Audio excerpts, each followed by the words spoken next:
नमस्कार, prime news देख रहे हैं आप। मैं हूं आपके साथ पूजा मोहन पांडे। उत्तराखंड की हसीन वादियां, जहां सुकून बसता है, जहां लोग एडवेंचर तलाशते हैं, लेकिन इन वादियों में इन दिनों एक नया विवाद भी सर उठा रहा है। सरकार के एक फैसले ने उम्मीदें जगाई, लेकिन जब टेंडर की परतें खुली तो कई ऐसे सवाल खड़े हो गए जिनके जवाब अभी तक अधूरे हैं। क्या है ये पूरा मामला, और क्या ये महज इत्तेफाक है या फिर पहले से तय किया गया कोई खेल? ये रिपोर्ट देखिए। उत्तराखंड की इन वादियों को देखकर हर किसी के दिल में सुकून उतर आता है, लेकिन अब यही वादियां एक नए विवाद का गवाह बन रही हैं। विवाद जो जुड़ा है एडवेंचर टूरिज्म के नाम पर किए गए एक बड़े टेंडर से। दिसंबर 2022 में उत्तराखंड पर्यटन बोर्ड ने मसूरी के पास जॉर्ज एवरेस्ट एस्टेट को एडवेंचर टूरिज्म का नया गढ़ बनाने का सपना दिखाया। इसके लिए टेंडर जारी किया गया और सरकार ने दावा किया कि ये कदम न सिर्फ पर्यटन को बढ़ावा देगा, बल्कि यहाँ स्थानीय लोगों को रोजगार भी मिलेगा और राज्य की आमदनी में इजाफा होगा। इस टेंडर के लिए 3 कंपनियों ने बोली लगाई। सरकार की प्रक्रिया पूरी हुई और अंत में विजेता कंपनी के तौर पर नाम सामने आया राजस एरोस्पोर्ट्स का। यहीं से इस कहानी में नया मोड़ आता है। बाहर से देखने पर यह सब कुछ सामान्य लगता है। एक टेंडर जारी हुआ, कंपनियों ने बोली लगाई और सरकार ने सबसे उपयुक्त बोलीदाता को चुन लिया। लेकिन जब इस प्रक्रिया की तहकीकात शुरू हुई तो परत दर परत खुलते ही एक चौंकाने वाला सच सामने आया। जांच में खुलासा हुआ कि इस टेंडर में शामिल तीनों कंपनियों का एक ही बड़ा शेयर धारक है, आचार्य बालकृष्ण। जी हाँ, वही आचार्य बालकृष्ण जो पतंजलि आयुर्वेद लिमिटेड के सह संस्थापक और प्रबंध निदेशक हैं। बाबा रामदेव के सबसे करीबी सहयोगी और कारोबारी फैसलों में उनके विश्वास पात्र। बालकृष्ण की हिस्सेदारी का ग्राफ देखेंगे तो तस्वीर और साफ हो जाती है। 2 कंपनियों में उनकी हिस्सेदारी 99% से भी ज्यादा है। वहीं जिस कंपनी को टेंडर मिला, राजस एरोस्पोर्ट्स, उसमें भी उनकी हिस्सेदारी पहले 25.01% थी, जो बढ़कर करीब 69.43% तक पहुंच गई। यानी 3 कंपनियां, 3 अलग नाम, लेकिन असली खेल एक ही शख्स के इर्द गिर्द घूमता नजर आता है। सवाल उठता है कि अगर सभी कंपनियों में मालिकाना हक एक ही व्यक्ति का था तो टेंडर प्रक्रिया का असली मायना क्या रह गया? क्या ये सब पहले से तय खेल था? इस खुलासे के बाद विपक्ष का हमला तेज हो गया। कांग्रेस के वरिष्ठ नेता और उत्तराखंड के पूर्व मुख्यमंत्री हरीश रावत ने इस पूरे मामले को बेहद ही दुर्भाग्यपूर्ण करार दिया। उनका कहना है कि जब तीनों कंपनियों का मालिक एक ही निकला तो ये टेंडर महज औपचारिकता बनकर रह गया। इससे राज्य को न सिर्फ राजस्व का नुकसान हुआ है, बल्कि पर्यटन जैसे संवेदनशील क्षेत्र की साख भी दांव पर लग गई है। ये गंभीर मामला है, इसमें स्टेट को लॉस भी हुआ है, ये करप्शन का भी है और लॉस टू द स्टेट है। ये गंभीर मामला है और मेरे सौभाग्य से मेरे सामने मेरे साथ बैठे हुए विधानसभा के 2 वरिष्ठ सदस्य हैं, माननीय प्रीतम सिंह जी, माननीय तिलकराज बेहड़ जी। ये इसका निश्चित तौर पर कॉग्निजेंस लेंगे। जब ये मामला तूल पकड़ने लगा तो हमारे चैनल ने राज्य सरकार की तरफ से प्रक्रिया लेने की कोशिश की। हमने पर्यटन मंत्री सतपाल महाराज से संपर्क किया, लेकिन वे उस वक्त देहरादून में मौजूद नहीं थे। वहीं पर्यटन सचिव का कहना है कि यह पुराना मामला है और इस पर कुछ भी कहने से पहले विभाग को पूरे दस्तावेजों की छानबीन करनी होगी। उनका साफ कहना है कि बिना जांच और तथ्य सामने आए इस पर कोई टिप्पणी करना मुश्किल है। सरकार के इस जवाब ने मामले को और उलझा दिया है। अब जनता के मन में यह सवाल और गहराता जा रहा है कि आखिर सच छुपाया क्यों जा रहा। एडवेंचर टूरिज्म का सपना उत्तराखंड के लिए सुनहरा मौका था। मसूरी जैसे पर्यटन स्थल को नए आयाम देने का अवसर था। उम्मीद थी कि इससे स्थानीय लोगों को रोजगार मिलेगा, विदेशी और घरेलू पर्यटकों की संख्या बढ़ेगी और राज्य की आमदनी में भारी इजाफा होगा। लेकिन अब सवाल टूरिज्म से ज्यादा उस प्रक्रिया पर खड़ा हो गया है जिसके जरिए एक सपना दिखाया गया। जब तीनों कंपनियों में एक ही व्यक्ति का मालिकाना हक निकला, जब शेयर होल्डिंग का ग्राफ इतना साफ संकेत दे रहा है, तो फिर टेंडर की पारदर्शिता पर भरोसा कैसे किया जाए? क्या यह सिर्फ इत्तेफाक है या सिस्टम में कोई बड़ा खेल रचा गया? और अगर ये खेल हुआ है तो इसका नुकसान सिर्फ राज्य की आमदनी का नहीं, बल्कि उत्तराखंड की साख का भी है। आज हर किसी के मन में यही सवाल है कि पर्यटन के नाम पर जो रास्ता खोला गया था वो सच में एडवेंचर टूरिज्म की ओर ले जाएगा या फिर ये वादियों में खड़ा एक और विवाद बनकर रह जाएगा।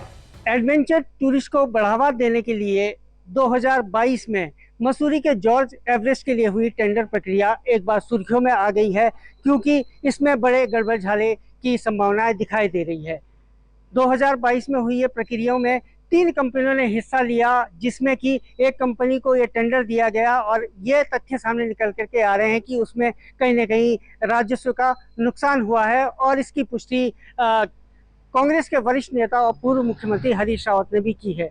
हरीश रावत ने इस पर चिंता जताई है कि राज्य को इससे बड़ा नुकसान हो रहा है और निश्चित तौर पर इसकी जांच होनी चाहिए। हालांकि एक बात ये भी सामने निकल करके आ रही है कि ये तीनों ही कंपनियां जो रामदेव है उनके शिष्य आचार्य बालकृष्ण इस तीनों कंपनियों से सीधे तौर पर जुड़े हुए हैं, जिस कारण से कि इन कंपनियों को नुकसान में जो है ये टेंडर राज्य सरकार ने उठाया है और इसका खामियाजा भी अब राज्य सरकार को भुगतना पड़ रहा है। अब देखने वाली बात ये होगी कि जब इसकी परतें खुलेंगी तो किस तरीके का मंजर सामने आता है और कितने का नुकसान राज्य सरकार ने इसमें भुगता है। अपने सहयोगी राहुल के साथ मदन सिंह, प्राइम न्यूज, देहरादून।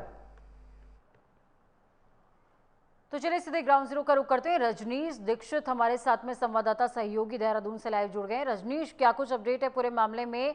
आचार्य बड़े काम छोटे, यानी कि जिस तरीके से पूरी दुनिया उन पर विश्वास करती है, देश विश्वास करता है, लेकिन इस विश्वास को पलीता लगाने का काम हो रहा है शायद। जी, मैं आपको बता दें, मैनेजमेंट का जो विवाद है, ये मामला पूरा तूल पकड़ता जा रहा है। वजह यह है कि जो 2022 में टेंडर निकाला गया था पर्यटन विभाग के द्वारा, तो उसमें साहसिक पर्यटन को बढ़ावा देने को लेकर मसूरी में जॉर्ज एवरेस्ट के पास निर्माण कार्य होने थे, हेलीपैड बनना था और उसके साथ ही वहां पर म्यूजियम बनने थे।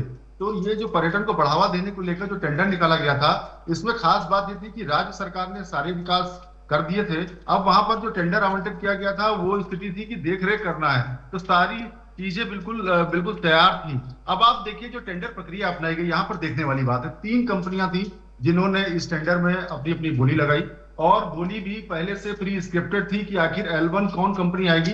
तो राजस जो कंपनी है एरो स्पोर्ट्स, इसकी बोली 1 करोड़ रुपए थी, तो ये L1 हो गई, जिसकी वजह से इसको टेंडर आवंटित कर दिया गया। इसके अलावा जो 2 अन्य कंपनियां थी, जिसमें प्राकृतिक ऑर्गेनिक्स और भरुआ एग्री साइंस, ये 3 कंपनियां थी जिन्होंने इस टेंडर प्रक्रिया में शामिल हुए थे। तो आपको जान के हैरान चलता है, इन तीनों कंपनियों के जो मालिकाना हक है वो बाबा रामदेव के जो सबसे सहयोगी और सबसे बड़े राजदार माने जाते हैं बालकृष्ण, वो उनका यहाँ पर मालिकाना हक था।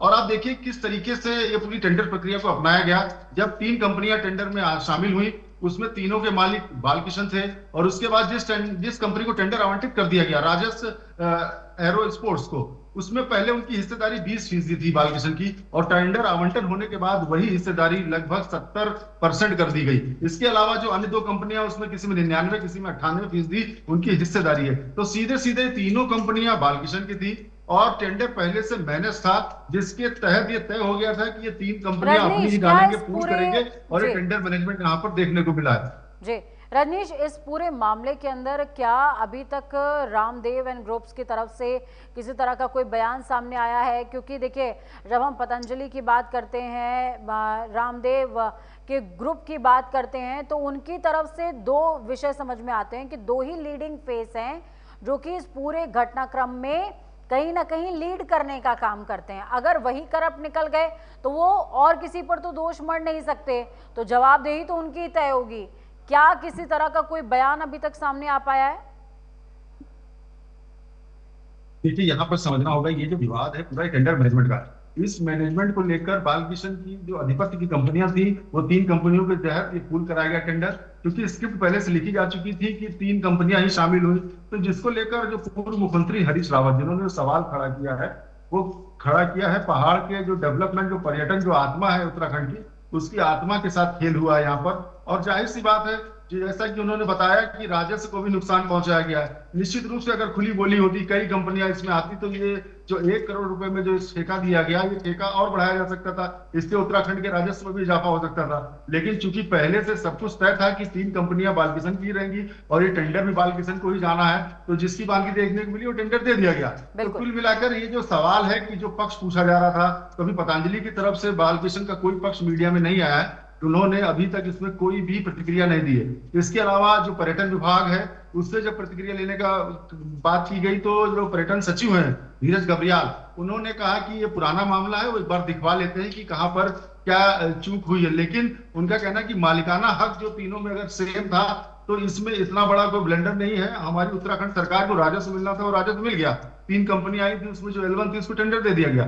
लेकिन जो विपक्ष के हाथ में मुद्दा लग गया, जो उनका कहना है कि इस तरीके से अगर बंदरबाट होने लगेगी, टेंडर मैनेजमेंट जो उत्तर प्रदेश या अन्य राज्यों में होता था, उत्तराखंड में इसकी वानगी देखने को मिलने लगेगी, तो ये वही गठजोड़ है जो कहीं ना कहीं जो बड़े लोग हैं उनका आधिपत्य बढ़ता चला जाएगा, और जो छोटे कारोबारी हैं वो इस कारोबार में अपना हाथ भी आगे नहीं बढ़ा पाएंगे।